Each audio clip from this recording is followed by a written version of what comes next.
ಆಚಿ ಮಸಾಲ. ಎಂತ ಅಡಿಗೆಯ ರುಚಿಯಾಗೋ ರಹಸ್ಯವು 20 ರೂಪಾಯಿ. ನೆಲಮಂಗಲದಲ್ಲಿ ಪಡಿತರ ಅಕ್ಕಿ ಪಡೆಯುವುದಕ್ಕೆ ಪರದಾಡ್ತಾ ಇದ್ದಾರೆ. ಹಲವೆಡೆ ನ್ಯಾಯಬೆಲೆ ಅಂಗಡಿಗಳಲ್ಲಿ ಸರ್ವರ್ ಸಮಸ್ಯೆ ಇದೆ. ಬೆಳಗ್ಗೆ 4 ಗಂಟೆಯಿಂದ ಕ್ಯೂ ನಿಂತರೂ ಕೂಡ ಪಡಿತರ ಅಕ್ಕಿ ಸಿಗ್ತಾ ಇಲ್ಲ. ಪರದಾಡ್ತಿದ್ದಾರೆ ಜನ.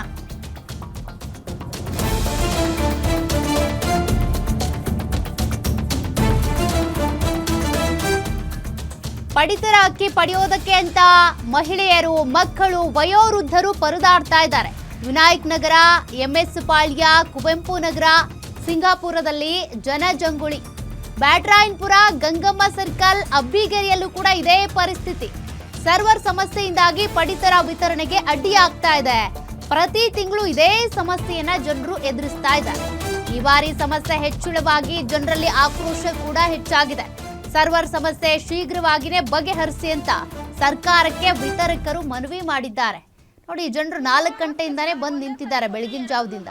ಆದರೂ ಕೂಡ ಪಡಿತರ ಅಕ್ಕಿ ಅವರಿಗೆ ವಿತರಣೆ ಮಾಡೋದಕ್ಕಾಗ್ತಿಲ್ಲ. ಕಾರಣ ಸರ್ವರ್ ಸಮಸ್ಯೆ. ಪ್ರತಿ ತಿಂಗಳು ಕೂಡ ಇದೇ ಸಮಸ್ಯೆಯನ್ನು ಎದುರಿಸ್ತಿದ್ದಾರೆ ಈ ಭಾಗದಲ್ಲಿನ ಜನರು.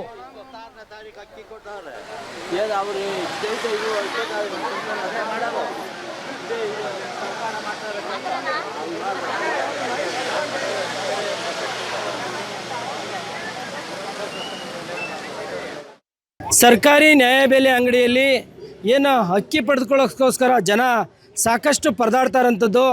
ಏನು ಕಿಲೋಮೀಟ್ರ್ ಗಟ್ಟಲೆ ಲೈನ್ ನಿಂತಿರೋದು ನೋಡ್ಬೋದು ನೀವು. ಸಾಕಷ್ಟು ಸಮಸ್ಯೆ ಆಗ್ತಾಯಿದೆ. ಏನು ಕೊಡೋಂಥ ಒಂದು ಅಕ್ಕಿಯನ್ನು ಸರಿಯಾದ ರೀತಿಯಲ್ಲಿ ಗೌರ್ಮೆಂಟ್ ಅವ್ರು ಕೊಡಬೇಕು. ನೋಡಿ, ಇಲ್ಲಿ ವಯಸ್ಸಾದವರು, ಹೆಂಗಸರು, ಮಕ್ಕಳು ಅನ್ನೋದೇ ಎಷ್ಟು ಜನ ಕೂಡ ನೋಡಿ ಲೈನ್ಗೋಸ್ಕರ ಅಕ್ಕಿಗೋಸ್ಕರ ನೋಡಿ ಜನ ಹೆಂಗೆ ಕೂತಿದ್ದಾರೆ ನೋಡಿ. ಬೆಳಗ್ಗೆ 4-5 ಗಂಟೆಯಿಂದನೂ ಕೂಡ ಜನ ನೋಡಿ ಅವರ ಪಾಲಿನ ಅಕ್ಕಿ ತಗೊಳ್ಳೋಕ್ಕೋಸ್ಕರ ನೋಡಿ ಎಷ್ಟು ಜನ ಲೈನ್ ಗಟ್ಟಿ ನಿಂತಿರೋಂಥದ್ದು ನೋಡ್ಬೋದು ನೀವು ದೃಶ್ಯಗಳಲ್ಲಿ. ನೋಡಿ, ಇದು ಬೆಂಗಳೂರು ಉತ್ತರ ತಾಲೂಕಿನ ಏನು ಕೃಷ್ಣ ಬೈರೇಗೌಡ ಕ್ಷೇತ್ರದ ಏನು ವಿನಾಯಕ ನಗರದಲ್ಲಿ ನೀವು ನೋಡ್ತಾ ಇರೋಂಥದ್ದು. ನೋಡಿ, ಜನ ಏನು ಸರ್ವರ್ ಸಮಸ್ಯೆಯಿಂದ ಸಾಕಷ್ಟು ಅವರ ಒಂದು ತಾಳ್ಮೆಯನ್ನು ಕಳ್ಕೊತಾ ಇದ್ದಾರೆ. ಹಾಗಾಗಿ ಏನು ಇಲ್ಲಿನ ಜನನ ನಾನು ಮಾತಾಡಿಸ್ತೀನಿ, ಯಾವ ರೀತಿ ಒಂದು ಸರ್ವರ್ ಸಮಸ್ಯೆಯಿಂದ ಯಾವ ರೀತಿ ಪ್ರಾಬ್ಲಮ್ ಆಗ್ತಾಯಿದೆ ಅಂತ ಹೇಳಿ. ಬೆಳಿಗ್ಗೆ ಬಂದು 6 ಗಂಟೆಗೆ 3 ಗಂಟೆಗೆ ಬಂದು ಕೂತ್ಕೊಳ್ತೀವಿ. 6 ಗಂಟೆಗೆ ಬರುತ್ತೆ, 7 ಗಂಟೆಗೆ ಬರುತ್ತೆ, ಬರಲ್ಲ. ರೇಷನ್ನು ತುಂಬ ಸಮಸ್ಯೆ ಇದೆ. ಸರ್ವೇದು ರೇಷನ್ನು ಸರಿಯಾಗಿ ಕೊಡ್ತಾ ಇಲ್ಲ ನಮಗೆ. ಅವ್ರು ಕೊಡ್ತಾ ಇಲ್ಲ, ನಮಗೆ ಇವ್ರು ಕೊಡ್ತಾ ಇಲ್ಲ ಅಷ್ಟೇ. ಕಾಲು ನೋವು, ನನಗೂ ತುಂಬ ಹುಷಾರಿಲ್ಲ, ಆಪ್ರೇಷನ್ ಆಗಿದೆ. ನಮಗೆ ನಿಂತ್ಕೊಳಕ್ಕಾಗಲ್ಲ. 2-3 ದಿನ ನಿಂತ್ಕೋಬೇಕು ಇಲ್ಲಿ.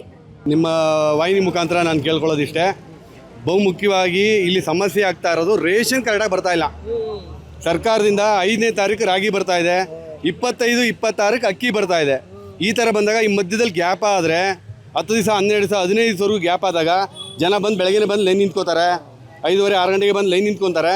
ಆದರೆ ಇಲ್ಲಿ ಏನಾಗುತ್ತೆ ಅಂತಂದರೆ ಅವ್ರಿಗೆ ಏನು ಬಂದಿದೆ ಸಂಪೂರ್ಣವಾಗಿ ಅವ್ರಿಗೆ ಅಕ್ಕಿ ರಾಗಿ ಎರಡೂ ಬಂದಿದೆಯಾ, ಬಂದ ಮೇಲೆ ಅವ್ರು ಇಶ್ಯೂ ಮಾಡೋಕ್ಕಾಗತ್ತಾ ಅನ್ನೋದು ಜನಗಳಿಗೆ ಗೊತ್ತಿಲ್ಲ. ಅಕ್ಕಿ ಬಂದರೆ ರಾಗಿ ಬಂದಿರಲಿಲ್ಲ, ರಾಗಿ ಬಂದರೆ ಅಕ್ಕಿ ಬಂದಿರೋದಿಲ್ಲ. ಇದು ಮೇಜರ್ ಇಶ್ಯೂ. 26ನೇ ತಾರೀಕಿಗೆ ಸರ್ಕಾರ ನಮಗೆ ಅಕ್ಕಿ ಮತ್ತು ರಾಗಿ ಸಪ್ಲೈ ಮಾಡಾದಮೇಲೆ ಇರೋದು 3-4 ದಿವಸ ಟೈಮು, ಮಂತ್ ಎಂಡಿಂಗ್ ಆಗ್ಬಿಡುತ್ತೆ. ಈಗ ಜನಗಳ ಅಭಿಪ್ರಾಯನೂ ಅದೇ, ಏನಾಗುತ್ತೆ, ಸರ್ವರ್ ಡೌನ್ ಆಗುತ್ತೆ. ಈ ಸರ್ವರ್ ಡೌನ್ ಆದಾಗ ನಮಗೆ ರೇಷನ್ ಕೊಡ್ಲಿಕ್ಕೆ ಆಗಲ್ಲ.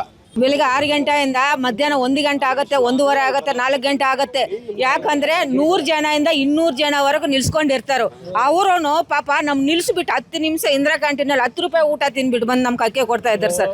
ಅವರಿಂದ ಏನು ತೊಂದರೆ ಇಲ್ಲ. ದಯವು ಸೇರಿ ನಾನು ಮಾತಾಡ್ತಾ ಇರೋದು ಸರ್ಕಾರಕ್ಕೆ ನಮ್ಗೆ ವಸತಿ ಮಾಡಿಕೊಡೋಕೆ ನಾವು ಕೇಳ್ಕೊತಾ ಇದ್ದೀವಿ. ಕೊಡೋಂಥ ಒಂದು ಅಕ್ಕಿನ ನ್ಯಾಯಬದ್ಧವಾಗಿ ಸರಿಯಾದ ಸಮಯಕ್ಕೆ ಕೊಡಿ. ಏನು ಕೊಡೋದೇ ನೀವು ಮಂತ್ ಎಂಡಲ್ಲಿ, ಅದರಲ್ಲಿ ಬೇರೆ ಸರ್ವರ್ ಇಶ್ಯೂ, ಸ್ಟೇಟ್ ಸರ್ವರಲ್ಲಿ ಸಾಕಷ್ಟು ಸಮಸ್ಯೆ ಆಗ್ತಾ ಇದೆ ಅಂತೆ. ಹಾಗಾಗಿ ಸಂಬಂಧಪಟ್ಟ ಅಧಿಕಾರಿಗಳು ಈ ಬಗ್ಗೆ ಗಮನ ಕೊಡಬೇಕಾಗಿ ಏನು ಇಲ್ಲಿನ ಜನರು ಸಾಕಷ್ಟು ಸರ್ಕಾರಕ್ಕೆ ಮನವಿ ಮಾಡ್ತಾರಂಥದ್ದು. ಮೂರ್ತಿ, ಗ್ಯಾರಂಟಿ ನ್ಯೂಸ್, MS ಪಾಳ್ಯ.